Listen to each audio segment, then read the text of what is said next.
Tyson. Be at all surprised if the next speaker from the National Party is Stephen Joyce. Clearly the optics haven't been great on this. Clearly the messaging hasn't been as succinct as Minister Joyce, the Minister of Everything, would wish. So Honourable Tony Ryle was sent down to rescue the Honourable Paula Bennett, who didn't make a single contribution through the entire committee stage of this legislation. During the introduction of the bill, Minister Bennett described this as a priority. She said this was a priority. Well, Honourable Tony Ryle has just described to us the loaves and fishes of the asset testing health budget regime. This is a fantastic policy where you can save $4.5 million taken from the dressing gown pockets of residents of rest home and hospital care level facilities. And suddenly you get $4.5 million over here out of their dressing gown pockets. They are already residents. They've entered into that contract and it's being broken by the National Party. And on the other side of the ledger, you can put $47 million into rest home care, you can put $37 million into dementia care, and you can put around $40 million into home support. Wow! That is loaves and fishes in action. Thank you, Minister Ryle, for that amazing lesson in new maths. No wonder this budget looks so bad for New Zealanders. If people on that side of the House think that any older person is going to fall for that spin, then they are wrong.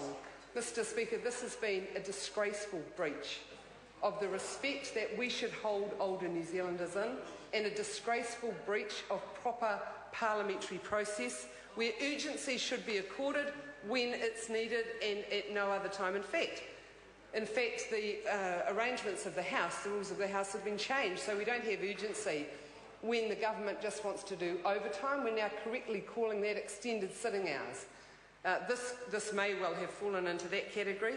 It may have been that the government got a bit behind in its workload and wanted to get a bit more done, but at no time ever could this be justified as needing to go through all stages under urgency without any reference at all to a select committee and therefore to the public.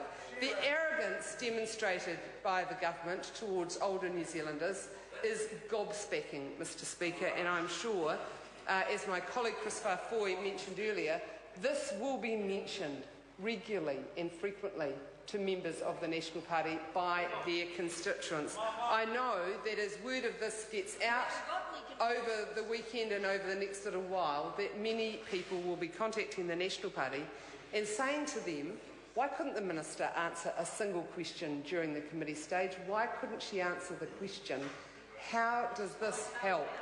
How was this needed? And why did it go through the House under urgency? There's no justification for it at all. I was also surprised that the Honourable Peter Dunn didn't take a call at all during this bill, nor did the Honourable John Banks. I'm not sure if he has realised that he's actually a member of another party now. He's a member of ACT, and his vote was cast on his behalf by the National Party, and nobody from the National Party, from the Māori Party, took a call despite their votes being cast in support of this legislation as well. So for the entire committee stage, we had opposition raised by members of the Green Party, by New Zealand First and by Labour, and not a single contribution from the majority vote that will make this legislation our law and freeze the threshold for the asset testing regime for older people. Freeze it for the people who are already in a rest home, who entered that rest home with a clear contractual understanding of how the law was, a contract which is now being broken by the National Party. Mr. Speaker, no amount of spinning by the Honourable Tony Ryle, we're not changing anything dramatically, we're just slowing down the increase. This is a major policy reversal, Mr. Ryle, and I know that that Minister understands that very well.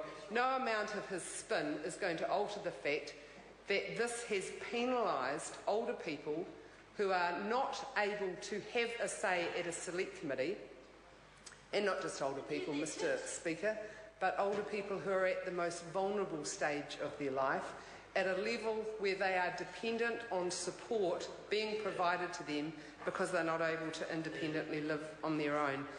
Mr. Speaker, we know, and I'm sure everyone in the House is aware, of the issues in the aged care sector. Everyone knows the issues and the challenges. What we have seen from this government is a total denial of their leadership responsibility in aged care. What they've done is said, yes, we know there's lots of issues in aged care and we're going to change the asset testing regime for older people. If that is the question, if that is the answer, then they haven't understood the question. Everyone else throughout the country in this sector understands the issues and the challenges.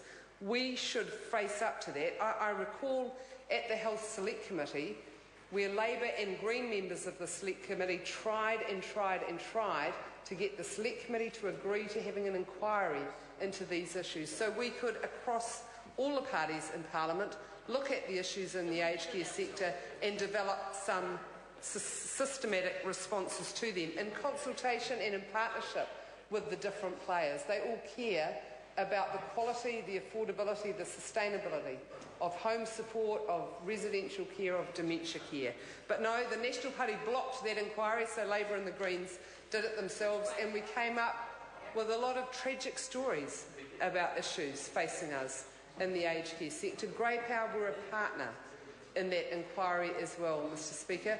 Grey Power, I know, and Aged Concern were told of this change just minutes before it was introduced to the House. They had no opportunity for any genuine debate. They had no opportunity for consultation. They should be feeling very aggrieved, and I know that they'll express their views to the appropriate people at the appropriate time. Mr. Speaker, this is a big disappointment to me because in my view it's an opportunity lost. We have every part of the sector, of the aged care sector, saying we know there are issues there and we know there are challenges, we agree on the problems. Why couldn't the Minister of Health, the Minister for Senior Citizens, have taken that opportunity and say let's work together and develop solutions that are sustainable? Instead, they are penalising a small group of people for a pitiful amount of money that will make no difference to the overall health budget, but will just penalise those who have been denied an opportunity to have a say. Mr. Speaker. Kevin Haig. Thank you, Mr. Speaker. In the second reading debate on